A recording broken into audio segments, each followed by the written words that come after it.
श्रीमन्महागणाधिपतये नमः। श्री सरस्वत्यै नमः। श्री सद्गुरुभ्यो नमो नमः। ब्रह्मानन्दं परमसुखदं केवलं ज्ञानमूर्तिं द्वन्द्वातीतं गगनसदृशं तत्त्वमस्यादिलक्ष्यम् एकन्नित्यं विमलमचलं सर्वधी साक्षिभूतं भावातीतं त्रिगुणरहितं सद्गुरुं तन्नमामि। गुरुर्ब्रह्मा गुरुर्विष्णुर्गुरुर्देवो महेश्वरः गुरुस्साक्षात् परब्रह्म तस्मै श्री गुरवे नमः। अवधूतचिंतन श्री गुरुदेव दत्त श्रीपाद श्री वल्लभ श्रीमन्नृसिंह सरस्वती स्वामी महाराज की जय। श्रीमद्वासुदेवानंद सरस्वती स्वामी महाराज की जय। श्री गुरुदेव दत्त गुरुदेव दत्त गुरुदेव दत्त दत्त दत्त। मंडळी नमस्कार।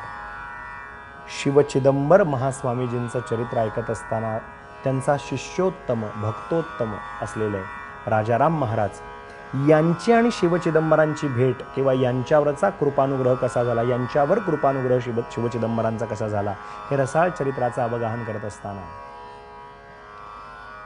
सगुण सावळा ब्रह्मीचा पुतळा देखियाला डोळा चिदंबर, जी आस मनामध्ये बालवयापासून ठेवली होती की मला शिवांचं दर्शन घडावं, आणि जो शब्द दिला होता यांच्या वडिलांच्या सद्गुरूंनी मंदिरामध्ये सेवा करत असताना की बाळ तुझ्या मनात जे मनप्सिते ते पूर्ण होईल, शिवांचं दर्शन तशा अर्थाने नव्हे साक्षात शिवांचंच दर्शन तुला घडेल, हा शब्द गेलेला होता मुखातून वडिलांच्या सद्गुरूंच्याकडून, तो मनात पक्का केला होता आणि जो ध्यास ठेवला होता त्यात त्या कृष्ण भटांकडून ते चरित्र ऐकलं काय, त्यांच्यासोबत येता येता निघाले काय, वाटेत रस्ता चुकले काय, त्या गुराख्याच्या रूपाने शिवचिदंबरांनी दर्शन घडवलं काय, आणि तशाच परिस्थितीत 3 दिवस दर्शनापासून वंचित राहिले काय, पण आज 4थ्या दिवशी ज्यावेळेला उद्या भेटू म्हणून शब्द मिळाला होता दृष्टांत रूप, त्याप्रमाणे आतमध्ये प्रवेश केला।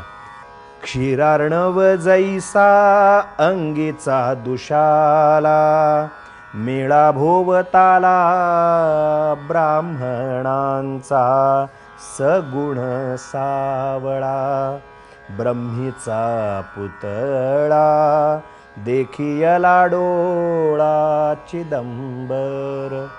तो देखियला डोळा चिदंबर, सावळी मूर्ती आणि ते उंच पुरब मूर्ती, तेजस्वी दैदिप्यमान अशी कांती, धोतर वस्त्र परिधान केलेलं काठापदराचं, आणि त्या पद्धतीने कर्नाटक पद्धतीचं वस्त्रप्रावरण सगळे अंगावरती आहेत, डोक्यावरती शिरस्त्राण म्हणजे पगडी आहे, हातात माळ आहे, डाव्या हातात कमंडल आहेत, पायात खडावा आहेत, आणि ब्राह्मणांच्या मेळाव्यामधून जणू काही महास्वामी भगवान चिदंबर महामूर्ती येताना पाहिलं, धावत गेला, तो पायावरती जाऊन कोसळला, नमस्कार केला, आणि शिवचिदंबर स्वामीजींना एवढा आनंद झाला की त्यांनी आपल्या हाताने त्याला उठवलं आणि सांगितलं की अरे तुझ्या चित्तामध्ये मला भेटण्याची जी तळमळ होती ती तळमळ मी ओळखत का नाही, पण शिष्याला गुरूंना या पद्धतीचं जे गुरु शिष्याचं प्रेम असं ते कसं व्यक्त होतं, हात 2 पसरले आणि कडकडून आलिंगन दिलं, एकमेकांना उरी भेट अशी म्हणतात ती घेतली। कैसे चिदंबरा भक्ताची ये प्रेम पाहती सप्रेम जनसारे। लोक पाहू लागले आपण चिदंबर महास्वामीजींना नमस्कार करतो, आपण चिदंबर महामूर्तींना नमस्कार करतो, त्यांचे 4 शब्द ऐकण्यासाठी वाट पाहतो, पण इथे चिदंबर स्वामी महाराज यांची वाट पाहतायत, नवे नवे यांना आलिंगन देत आहेत आणि आपल्या पद्धतीने यांना एवढा स्नेहभाव व्यक्त करतायत। हा नक्कीच कोणीतरी महापुरुष असणार, हा नक्कीच कोणीतरी भाग्यवान जीव असणार, नाहीतर एवढी सलगी शिवचिदंबरांनी द्यावी। लोकांनाही या आलेल्या राजारामांचा अधिकार कळला, आणि मग 2-3 दिवसापूर्वी जे सारखं म्हणत होते की मला एक महापुरुष भेटायला येणार आहे, मला एक सत्पुरुष भेटायला येणार आहे, सगळे नीट बघून ठेवा, ऐकून ठेवा, असं जे सांगत होते त्याचा अर्थबोध झाला आणि दोघांची उराउरी भेट झाली। सगळ्यांच्या समोर चित्त जेव्हा शांत झालं, शिवांच्या दर्शनानंतर एकच प्रश्न विचारला शिवचिदंबरांनी भर सभेमध्ये, काय पाहिजे तुला?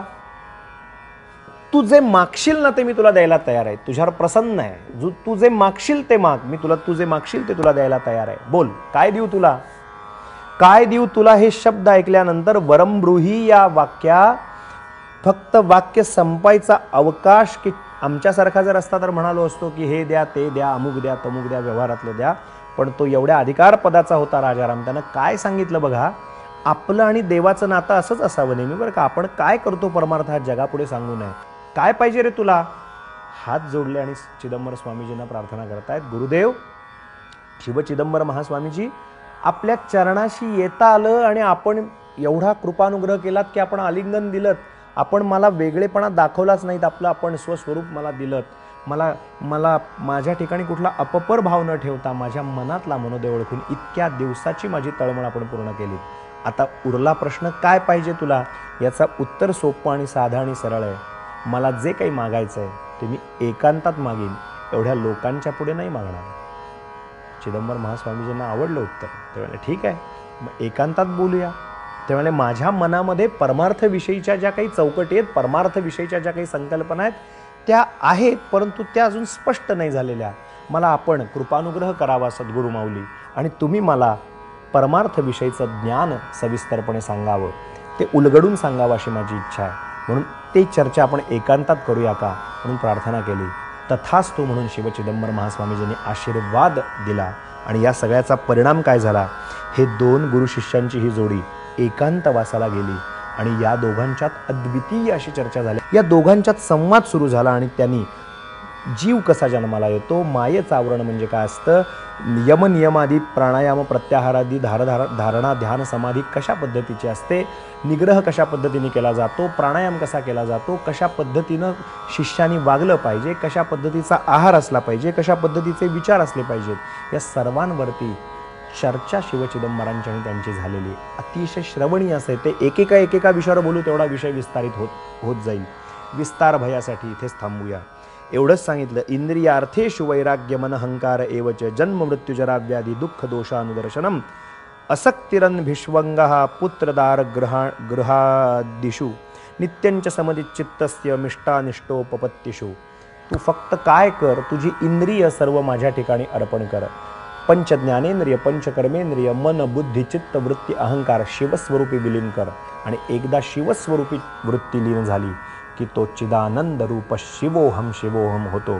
तो दत्त स्वरूपच होतो, तो शिवस्वरूपच होतो, असा बोध या ठिकाणी राजाराम महाराजांना केला. हे राजारामांचं चरित्र आपण आज इथेच थांबू. राजारामांच्या चरित्रातून हाच बोध घेऊ. शिष्याचं गुरूंच्यावर कसं प्रेम असावं याचा उत्तम आदर्श वस्तुपाठ म्हणजे हे राजारामांचं चरित्र. इथेच चिदंबर स्वामींच्या चरणी अर्पण करू आणि आज वाणीला विराम देऊ. अवधूत चिंतन श्री गुरुदेव दत्त दत्त दत्त.